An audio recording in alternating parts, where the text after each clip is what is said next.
Hi guys, so today I'm in a Jaguar XF.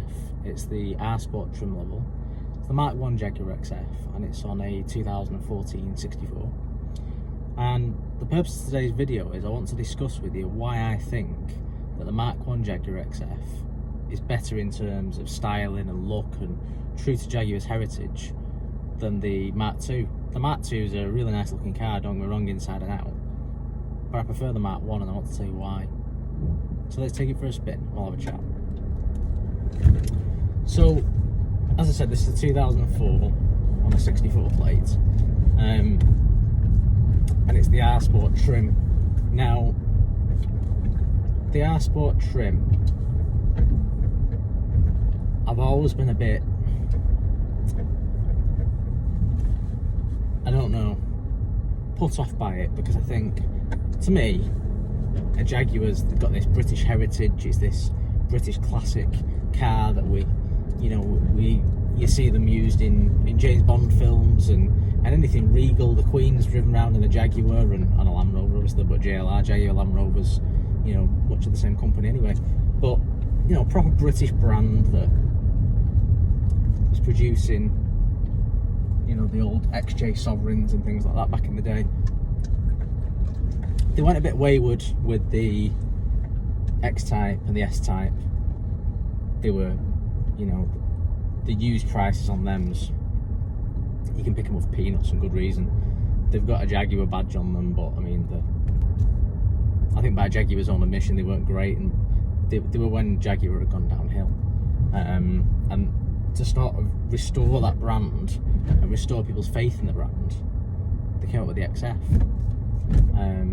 And that's been subsequently followed by the new XJ, which was a bit out there and different compared to the old XJ, the original massive long bonnets and massive boots and this, ridiculously sized thing that was just sort of commanded the road, and someone arrived in it and you thought the mayor's arrived, a really, really nice vehicle.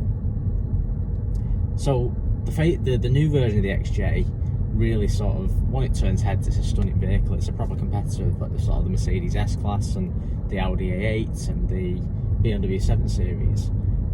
But I think true die-hard Jaguar fans at first were a little, I don't know, they've messed with something here. I don't know if they've done a good job, but I think now we're on with the Mk2, and I think people are in love. People really like that XJ. It's stunning. It's just a luxury and it's fantastic, and it's just a real, everything's leather and everything looks expensive and fancy, and it's a really nice place to be. But sorry, so they brought the XF, which restored people's faith in Jaguar, and they proved that they could produce a vehicle that was reliable, dependable, and looked the part. They also produced the XJ, the new XJ, and they also brought out the XE, which is a bit later on. They brought out the XE, which again is a lovely vehicle. It's a bit shorter than the XF. It's a bit more sporty. I suppose you could say it's their answer to something like a CLA from a Mercedes, or maybe a BMW 4 Series or something like that, or a 3 Series M Sport. It's just that bit more racy and shorter and more nimble. But the XF they brought out was this Mk1, which is this one. So this is towards the end of the production run of the Mk1 now. And I remember the first time I got inside one of these a few years back, and I thought, what a good job they've done, because they brought it up to date. The problem with an old Jag, if you look at an X-Type or an S-Type, I'm not talking a traditional XJ, I'm not talking something like that, but if you get an S-Type or an X-Type, they look very, very dated, very old, but they have got that Jaguar style into them. Whereas when you get in this, it's got this veneered wood that's got a gloss finish on it, but it's got that. It's a digital, but in the style of an analog clock in the centre of your two clocks. Above it, below it you've got your range, and above it you've got whether you're in park, reverse, neutral, drive or sport. It's got the best feature about this car, in my opinion, is this little tiny button just above the glove box, and it's a chrome button with a little surround, and you just touch it and the glove box pops. And I've never seen anything quite as fancy as that before. I've seen obviously on the Range Rovers you've got the two buttons up top to control the top and the bottom glove box, and obviously normally you've got grab handle on the glove box, but this just little subtle button, it just says press me. It's it doesn't say press paper. It wants you to press it, and you press it, and you're like, what a nice way of opening the glove box. I mean, this wood veneers continued onto the front of the dash. It's continued onto the door cards, and it just looks oldie worldy. It looks, but doesn't look old fashioned. It doesn't look sort of. It doesn't look old fashioned and add it and an old car. It looks. It fits. It really does fit. And then you've got this sort of silver cheap carbon fibre effect that they've put across the front of the dash, which I don't really buy. I think that's the one thing that lets this car down. Aside from that, you've got an artificial leather on the dash. The seats are half leather, half suede, and they're really comfortable. They look nice. They look the part. You've got the black headlining. Some of this is to do with it being an Asport, but some of it's just to do with the fact that it's this MK1 XF. The other thing that's really cool is the vents. So the vents, when the ventilation system's on, just like traditional vents. When you've got the ventilation off, or you turn the car off, they fold away, and as they fold, a cover comes over them, matching with the rest of that sort of carbon fibre effect that they've got going on. So they're just very sort of stealth. I remember the lights as well. The lights in the thing are just touch, and you know, we've got them in the Range Rovers now as well, and it's not a new thing anymore. But I remember the first time I got in, I just went like that and touched them, and I thought, that's nice. Hello, Jackie. Oh, you look nice. Rather than having a button or pushing it or shoving it or clicking something across, just touch, and it's just. And this is, like I said, it's a 2014. It's 6 years old now. They still work absolutely fine. I like the clocks. The clocks are two simple clocks with the information in the centre. They're analog clocks. They're illuminated blue, and what Jaguar have done is kept things really simple but looking really nice. That Jaguar badge is in the middle of the steering wheel looking at you, and it just growling at you, and it just looks the part. It really does. We've got the Asport badge on the steering wheel. Aside from that and the tread plates which say Asport, there's not much Asport name and branding on the inside, which I like really. I don't want too much of that. You know, if I'm in a Range Rover SVR, I want to know it's an SVR. I want that branding everywhere. But I don't think it needs this Asport thing stuck everywhere. It's a bit like a Mercedes, really. Like, I like the AMG line spec that they put on the cars. I like the bumpers that they do. I like the grills they do. I like what they do to the car. But I don't want AMG badges everywhere I turn, because it's not an AMG GT, and this isn't an XJR or something like that. So it doesn't need that badging everywhere. The XJR, again, I think, you know, I get why they've done it, because they've done it with the sort of Jaguar have got the ability to do it because they've got things like the F-Pace. Obviously Jaguar Land Rover have got things like the SVR and the SVA on the Range Rover side of things, so they've got the fact that they can make a really powerful car and a really powerful big car. But I don't think it fits really with the XJ, the look of the XJ. I think the XJ is nice to be this, as I said, quite regal and comfortable lumbering thing that floats along. I mean, this thing's a 2.2 diesel. It's not going to win any awards for its 0 to 60 time. I think it's just over 9 seconds, but it's economical, really economical. It's sort of 50s on an average, and around town it'll return, you know, top end of 30s. It's quiet. It's a really quiet diesel engine. The box is just so smooth and fluid in its movements. When it's changing, you don't notice the change. The other thing I love about this, and the first time I saw this style of thing was in this XF actually, and then obviously they've now put it into the Range Rover. So the new full fat Range Rover came out in 2013, the L405, and this Jag was out before them. The early versions of this Jag were out before them, and they had this gear shifter that raises out of the centre console, and it's got the gnarled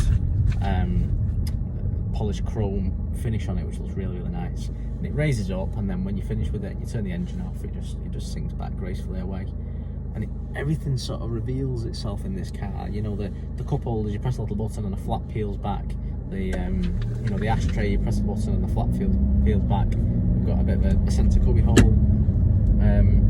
It's just been well designed and well thought out in as far as just looking understated but traditional and and like I say, very much keeping the Jaguar heritage alive. And I think that's the issue that I've got with the Mark II. The Mark II outside looked really aggressive, really nice, really fancy, expensive. No issues with that at all. I think this with the Asport Trim looks really nice as well on the outside. But when we come inside, we've gone from this traditional. Now, this steering wheel's not like something out of some old minty Jag. It's a nice looking modern thing, but it's not gone too far. It's still a classy steering wheel, whereas the new ones have got this sort of circular. It's what they've used in the XJ as well. This circular Jaguar steering wheel, like the centre of it's circular, like where the airbag's deployed from, just at the circle in the centre, and it just looks very modern. And there's nothing wrong with a modern looking vehicle, but the gear selector is the same as what they use on the automatic Evoque. I think they even used it initially on the Sport. I'm not sure they used it on the Range Rover Sport initially. Definitely used it on the Evoque, which is like a plastic gear selector that's sort of somewhere in the centre. It just does not look the same as this thing that rises up with the now finish on lightning, because they've used this, as I say, on the full fat Range Rover, on the Range Rover, well, the autobiography actually has this now finish on it, and it just looks the part, and that's why they've used it.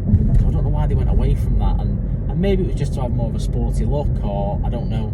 But and again, my favourite feature of the car, they've ruined the glove box. Has got a traditional handle on the front, and I just think everyone's got a traditional handle on the front of the glove box. So when you've engineered something as good looking and as cool as that button that you press and you're not quite sure whether a panel's going to lift in the roof and you're going to get ejected out of it, and actually it only opens the glove box, but when you've engineered something that beautiful, that looks that good and works that well, why go back to a traditional handle that's...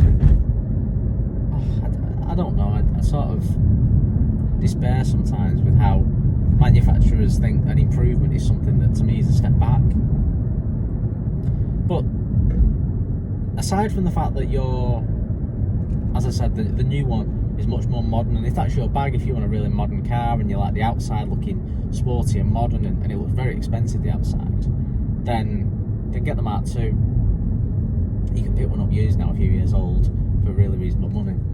But to me, the Mark I has just got that Jaguar heritage still, which I think it's lost in that Mark II, and it's a shame really, because I wouldn't like to think that in 10 years time there's nothing traditional about a Jaguar. Everything's just a case of, Jaguar is a premium car brand, like Land Rover is, like Mercedes is, like Audi is, like BMW are, that